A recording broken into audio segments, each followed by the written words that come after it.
Dee Ryan, we're heading back to Edinburgh. What's the first thing you're going to do when you get there? I love a cream tea. And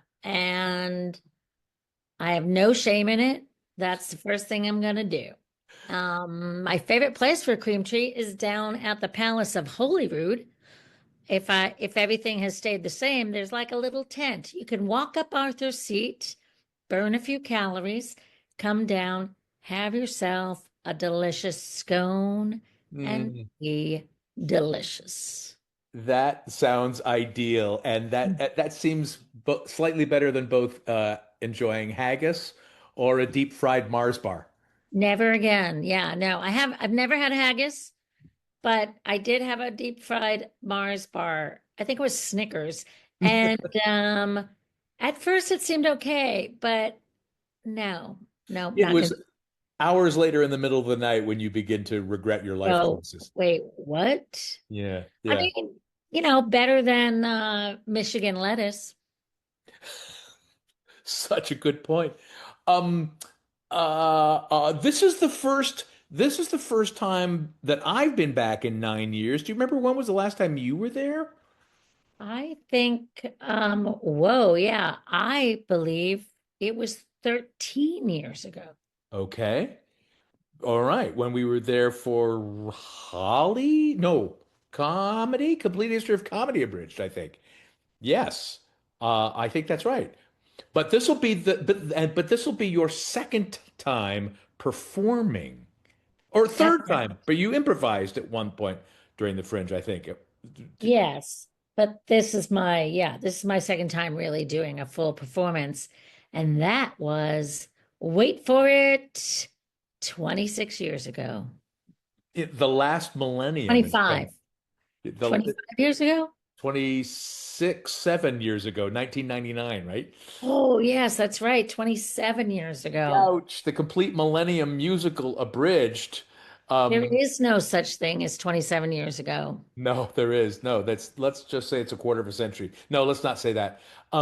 Tell our viewers and listeners a little bit about the history of broadcasts and how it has evolved from a kind of was it a writing pitch or was it a challenge that made you sit down to write it? It was sort of a challenge, right? It was during COVID. Everybody got a lot of writing done during COVID. And we received an email saying, hey, they're doing these short solo Shakespeare pieces. Why don't you submit it? That's right. This was at Flatwater Shakespeare in Lincoln, Nebraska, part of Hmm. their Unshaken Festival. And you wrote it, you submitted it, they accepted it, but you didn't perform it. I didn't perform it because it was COVID and it would have meant me going out there for a long stay. Right. And they did not necessarily have that kind of money. So I went out and saw it, which was joyful. It really was. Did you feel did you feel then like, oh, I can't wait to get on stage and perform this yourself? Or did you discover it when you saw the response that it got from the audience? The reason I'm on stage performing it myself is because it's too difficult to get someone to produce a show and Right. do it the other way. Right. So, and also because I'm a Second City actor, improviser, and that's the way that Second City writes is we write on our feet. We Hmm. put something up, we work it, we put it, we take it down, we readjust it, put it back up. So, it just seemed like this was a faster process if I did it myself. And it has been, but I have been so luckily aided by my director, Barb Mm. Wallace, Yes, who, Barb Wall, another Second City veteran. yes, and also a TV writer and very much really into crafting the project. And she's tough. She's tough, and you guys are not as you say talking about developing the script. You develop it, maybe you develop it on its feet through improv, but it's very scripted and rehearsed. You're not just up there winging it. right? No, Yeah. no, no, but the idea of Second City is that it is that you're writing it from the inside out. Yes, there's structure there, but every time you get up at a Second City set in its rehearsal, you're the writer and the director, Yeah. and actor. So you're given permission to push it a little bit to find the comedy within it. And Barb is part of that legacy as well. And so, it's funny when we have been rehearsing it this time, Hmm. there's just a lot of like, gosh, we've come so far. Yeah. We've come Interesting. so far. And that's all process. That's all process. I think people don't realize how much it takes to write a new piece. Yeah. Well, yeah, and memorize it, and as you said, produce it yourself over in Edinburgh. Yeah, well, that's the least fun part. Yeah. Yeah. Unlike Fancy You, who are getting all produced by everybody else.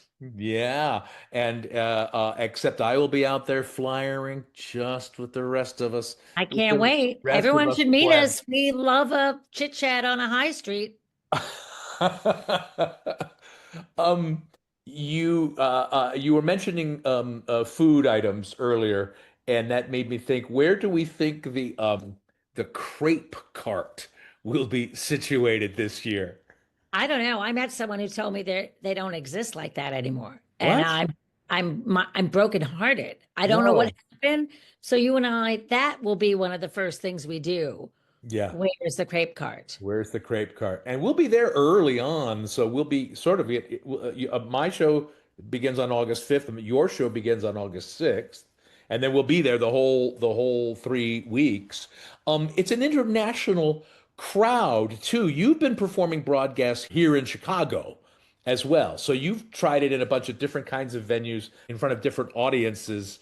Do you have an expectation of the kind of crowd you're going to get in Edinburgh? Or is that one of the Um, joys of going I to think that's find one of the out? joys of going. Yeah, Yeah, yeah, it'll be really fun to see who's there and to see who thinks, and is enjoying the show. yeah.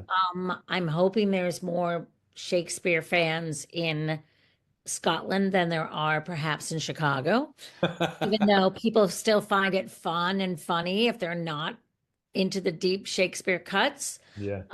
But I hope that there are people that enjoy that. And for me, I'm at 10:45 in the morning. Start your day with broadcast. I'm hoping that I do the show at 10:45. It's my little workout. Then I'm gonna take a walk up Arthur's Seat. By the end of the festival, I'm gonna have thighs like what's that actor's name? Uh, Matthew McFadden Yeah, or Tom Hardy? with like Tom Hardy, like both of them put together, just big giant. I'll be 2 feet taller. Yeah. So yeah, I'm interested. Things are starting to age in the piece too. Oops, as satire does, you Oh, know you that. mean you mean jokes? Yeah, so I'm intrigued to see what people, there's some inside baseball American references, Right, those will change. right. There's some improv, so that will be interested to see what's on people's minds in Europe. Yeah. And Yeah, which maybe I have to do some studying up on. well, and some of the plays that you're referencing are like 400 years old. Some of them, Not yes. not all of them. Has the speaking of how the play has evolved, we're members of a Shakespeare book club. Have the cuts deepened, and has the Shakespeare of it gotten richer since its first incarnation? Do you keep diving in and excavating deeper cuts? I mean, I would put it all in. Yeah, I yeah, I would put everything in, yeah. but Barb's like, whoa, whoa, whoa, whoa, whoa. Mm. What about the comedy? Oh, Yeah, right. yeah. So, yeah, I want to do it all. It's my chance. Yeah, Yeah. yeah. But My director's a little pulling me back, but we'll see. She won't be there in Edinburgh, I so was what going to is say. she gonna do? Yeah, I What? think I mean, she might just surprise me and show up uh, to say, "Hey, hey, hey." And don't you have performances in the fall of broadcasts as well? I am doing broadcasts at the Rochester Fringe on September 19th and 20th. Oh, very And good. super excited about that because I'll be taking this honed piece Yeah. to Rochester and where I'm going to slay. Yeah, I mean that the part of the honing is the fact that you're doing it for 3 weeks every day. It's Hmm. not just a performance here, a performance there. It's a 3 week run with one only Mondays off in those 3 weeks. So that is you're going to learn so much just through the repetition, repetition, repetition. Yeah, well, and I mean, part of it, I'm in the Free Festival, and part of the reason I am doing it at the Free Festival, other than the fact that I missed the deadline to do it sooner, is because you're there. Uh-huh. And also because I get to workshop my piece in front of a live audience. Yeah. And that's going to be great. Invaluable. And then you can say in Rochester and elsewhere, broadcasts direct from the Edinburgh Fringe. Yeah. Yep, yep, yep. But also the piece will be so tight. I Yeah. can't wait. I can't Yeah. wait. Yeah, feel free to come up and give me your notes afterwards. It's a work in progress. You telling me or the viewers and I'm listeners? telling the viewers. Well, all right. As long as they're nice notes, like Yeah. don't tell me that I can lose 20 pounds. Yeah. This podcast is a production of the Reduced Shakespeare Company, reducing expectations since 1981. Go to reducedshakespeare.com for performance dates, actor bios, email newsletters, and so much less.